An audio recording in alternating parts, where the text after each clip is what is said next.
Hello and welcome to Zero Cool Gaming and today's movie review. Today we're going to be reviewing the movie Close Encounters of the Third Kind.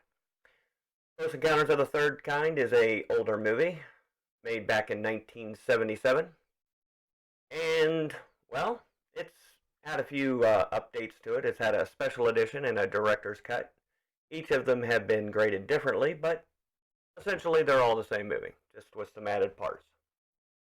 We're going to go ahead and read a review, and then I'll give you my views on this show. Close Encounters of the Third Kind is a film I always remembered fondly, if for no other reason than because it was one of the first experiences I ever had in a movie theater, with a film that concerned itself with and fully embraced high-concept ideas. I was 11 years old back then, in the fall of 1977, and I was still coming down off the high of seeing Star Wars that summer. As such, I was hypersensitive to the storytelling possibilities of a film, to the power of the cinema, to open your eyes to greater possibilities. And growing up in North Dakota in 1970, damn near everything had greater potential compared to my decidedly humdrum reality. So I liken my first viewing of Close Encounters of the Third Kind to a kind of experience older audiences had nearly a decade earlier with Kubrick's 2001 A Space Odyssey, a film I still wouldn't see for a couple of years yet. What I love most about Close Encounters is while director Steven Spielberg was still relatively young and full of talent, he was unconcerned with the business or the realities of film. He also wasn't yet changed by the family concerns and age, so he was still open to the possibilities.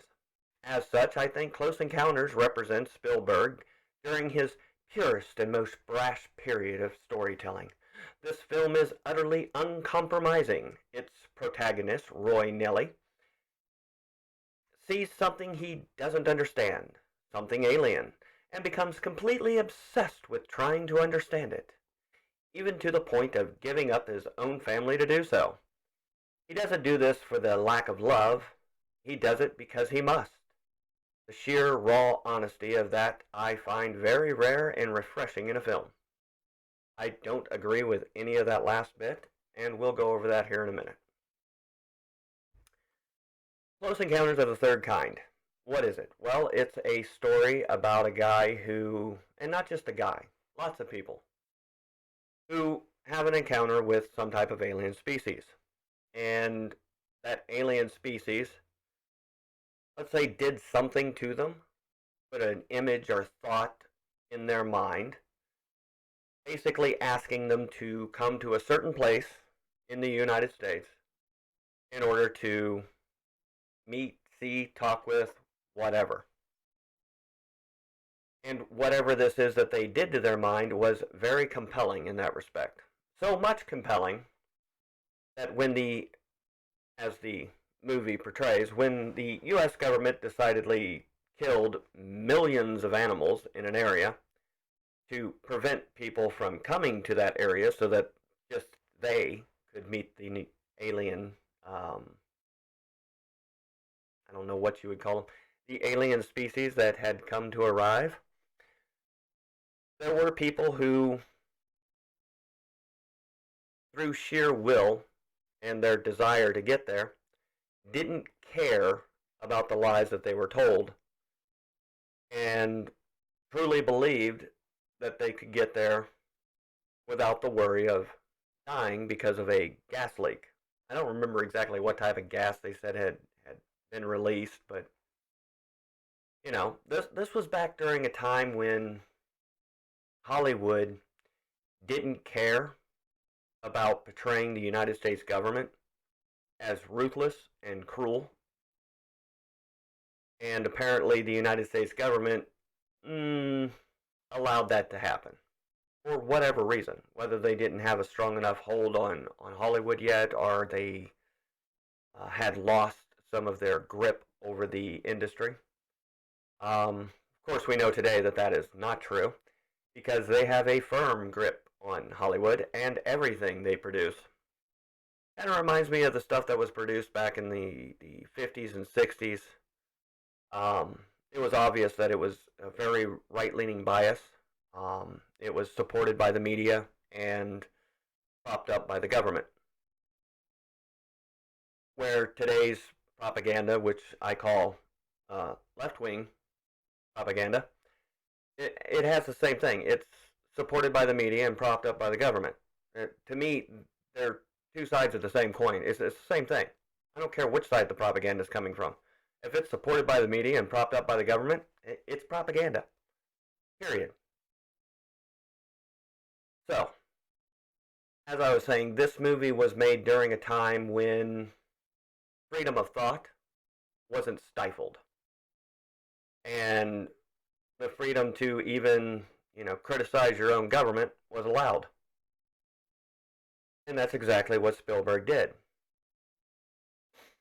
Now, as far as his, let's call it, the way he portrayed the main character in this story, he portrayed him as a loving father of a family.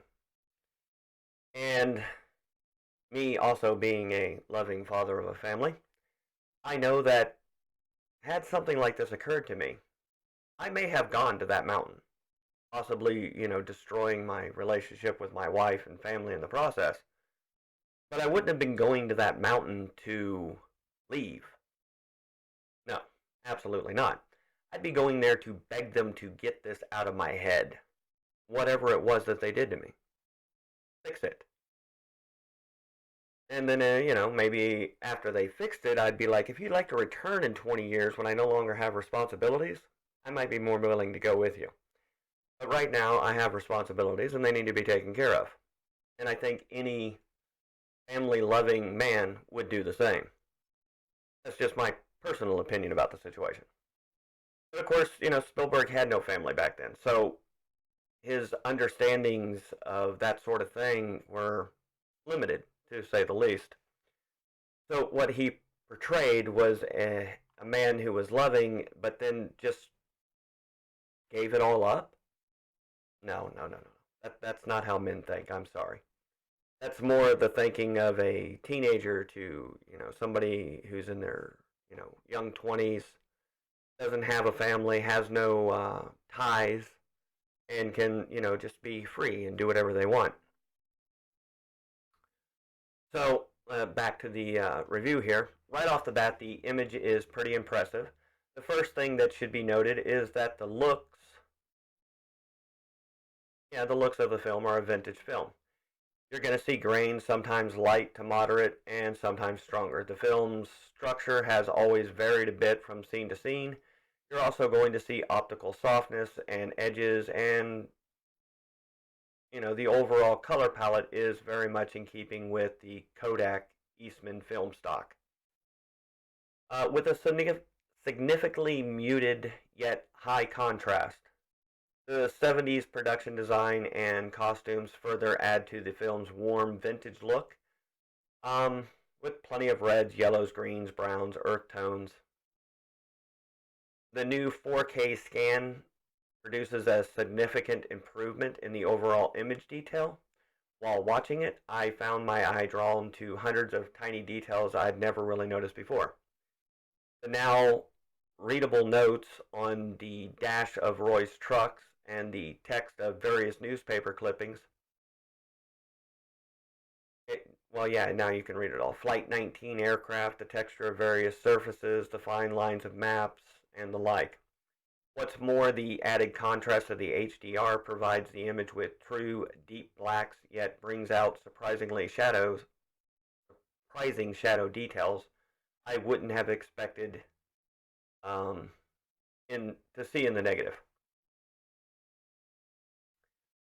The brightest areas of the image are truly bright now, yet still hold a bit of detail. That brightness really dazzles when the various alien craft show up throughout the film. When Roy's truck is blasted with light from above, the HDR makes the scene so much more intense. And the color that's there is incredibly vibrant. The deep red of Roy's shirt, the yellow paint of his truck, all the incredible colors of the mothership. This is not a reference presentation. This is not a reference. The presentation is the scene that it can be compared to a 4K title like The Revenant, but an extraordinary presentation of this film. I can't imagine it ever looking better than it does here. And the experience of watching this disc is incredibly cinematic in a lovely vintage 1970s way. Okay. So, what's my view of this film? Well, it's a good film. It really is. It's well done. It's got good storytelling. It's compelling. It keeps you interested. Um, there's not a whole lot of in-depth looks other than what I've already mentioned, which was the fact that the aliens obviously did something not only to his mind, but all of the minds to the people that they encountered, or they wanted to encounter. Even though most of those people never made it to the mountain, there were a total of 3 that made it real close. One of them fell asleep on the way there. Uh, and the 2 that did make it, the lady got her son back, and of course, you know, he got up on board the ship and left. And like I said, I don't think any loving father would have actually done that. Uh, that's where I feel he kind of lost it, or I guess lost is not the proper word there. He kind of dropped the ball because he didn't understand. Of course, if he had made this after he had children, I'm sure he would have changed the end of it to be something a little different. But, you know, it is what it is. So what's my review of Close Encounters of the Third Kind? It's a good movie. It's worth watching. And if you're looking for something that's fun and enjoyable and will keep your interest, I highly recommend the Close Encounters of the Third Kind. Well, that's my review for the day, and I hope you enjoy the rest of yours.